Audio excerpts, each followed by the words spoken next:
sure you'll want to move on to other developments and other issues. So tomorrow afternoon, Fianna Fáil is bringing forward a private member's motion on the cost of insurance. This motion is which is throughout the length. It's for businesses, also for sporting clubs, community organisations, charities, by the right. And of course, there are a number of problems in this area. One is that we don't have proper data on public liability. We know from talking directly to businesses that they are very their future as a result of the cost of insurance. And I'll give you one example. Centre that I personally know of. In 2016, their insurance premium was €3,500. In 2017, it was €5,500. In 2018, it was €10,000, and they've got a renewal notice in the letterbox for the current year at €18,000. And that is without any claim whatsoever over that period of time. So no business can sustain a level of increase of that order in the area. But we've had very little action data. We still don't have a national claims information database. To the level of awards, it is no longer a question that award levels in Ireland are out of sync internationally.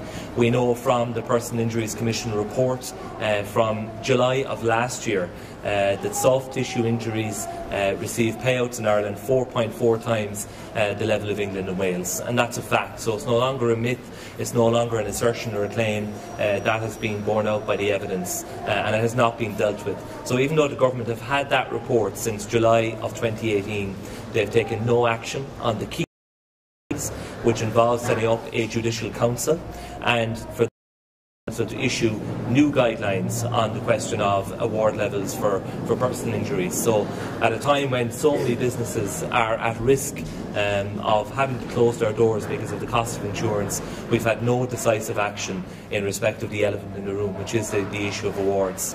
And then the other major issue, of course, is insurance fraud. And again, no movement on that issue. We had a debate going on for about 2 years as to whether or not the insurance industry should fund a Garda fraud insurance unit. That issue has been put to bed. The Commissioner of the Garda, Drew Harris, said he does not want funding from the insurance industry. He wants it to be publicly funded.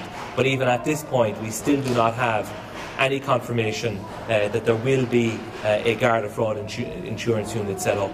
So across all of those areas, we've had a distinct lack of action. It is putting jobs and businesses at risk. It is going to cost this country investment, and it needs to be dealt with. So we'll have a lot of people in the public gallery tomorrow afternoon representing the leisure industry, play centres, pubs, nightclubs, the hotel industry as well, and they are at their wits' end and they are crying out for help, and they're crying out for government action. The lack of claim is made against their business, their insurance policy. They're not even told about it. In many cases, claims are settled by the insurance company without the policyholder ever being made aware of it, and that's simply not good enough. And then the issue of awards, no progress. The Judicial Council bill was brought in 2017. It's still languishing on the queue in the Shannon, and there's no sign of light at the end of the tunnel on that issue. And in respect of fraud, absolutely no action whatsoever to put in place a meaningful deterrent to deal with fraudsters and prevent them making exaggerated or fraudulent claims in the first place. So I know it's an issue Billy's done a lot of work on from an enterprise and jobs point of view, and he'd like to say a few words as well. Yeah, just very briefly, the Business Enterprise Committee recently published a report titled "The Cost of Doing Business in Ireland," and universally from all the lobby groups and from all the advocacy groups, the cost of public liability and fire liability was now what we need to do. Primarily, the issue is the fact that insurance companies up until weren't aggressive in fighting fraudulent claims. The court system is with the rest of Europe in terms of high-up coming into quantum that can be adjudicated on a regular basis.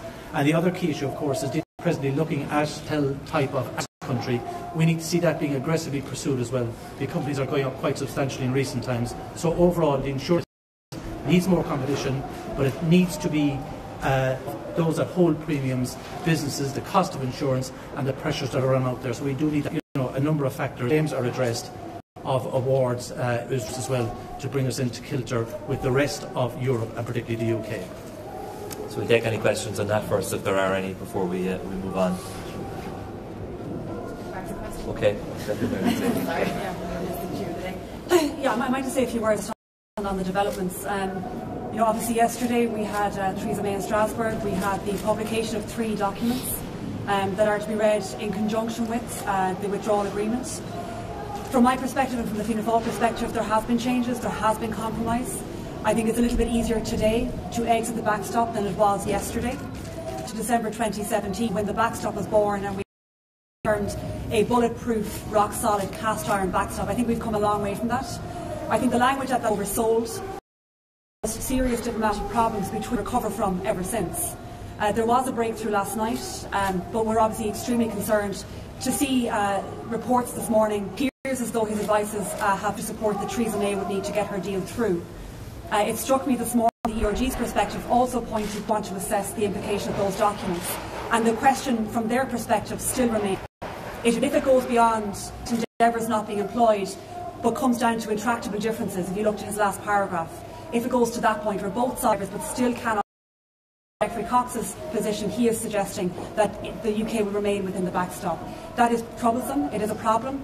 I think the Taoiseach was premature yesterday in being so, I suppose, celebratory over the progress that was made. It did represent some progress, it was a compromise on the represent change deal over the line, even with that change. Is the deal done? I don't know, Minister. I think it'll on the DUP. And what their understanding is that they're looking for an extra day to consider this, so the vote may get deferred. We need a deal. The alternative, it's Armageddon, it is catastrophic for Ireland. We need that deal over the line, and certainly we need to be cautious here in Ireland to do nothing in terms of language. Are you saying that the government has to take some responsibility then for the sort of hardline position being taken by the DUP and some of the ERG? I'm not sure I go as far as to say that the government are responsible for the DUP and the ERG. I think that would be but I do think that the statement from government in December, the joint statement that was issued, I've said that many a times, but I think that's happened. We have to move beyond that. But the fact of time, what was achieved on that day. The very stage of this Brexit scenario, going back to last year, on the legal stroke, and then made American pace through the negotiations. There's been a lot of PR. Even up to Sunday when Michel Barnier arrived, Chuck was in Brussels. Given the really volatile position that they're in, and the really sensitive time that it is, in the MPs have made that relevant. The DUP have pointed to those advices. The ERG have pointed to delivered legal advice on this currently. Reports. Theresa May saying that the interpreter is stuck us today to answer those questions. As I said, means, and I think the onus is on government to provide that clarity to the Oireachtas, and to not going to go beyond of this document. Questions today in the House. We all grumpy, got there eventually. But it seems that there's a lack of that in the UK. Theresa May went certainly before she came. There was a complete lack of choreography less than 2 weeks ago. And some of the conversations that we have pointed to what we had last night. So there was a lot of stuff going on in the background. I would wonder, if Theresa May went to Strasbourg last night, she did so because she knew there was something to be delivered, I think, last night. So there is an element of choreography. It mightn't be as our government at times. That's not a bad thing, actually. And I think that the politics in the UK is very different to the politics here.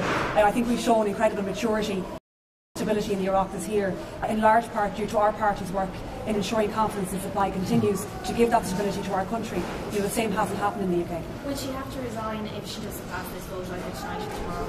Well, certainly, as a politician in the Republic of Ireland, I'm not going to be calling for the resignation of a head of state. I think that's a matter. I think that's a matter for themselves. There's been questions over her premiership for quite some time, and she's have to allow her the space. Difficult time. And I think that deal, we want her to deliver that deal for the UK and for Ireland and for the EU, and that's her job to do. Thanks everybody. Thank you.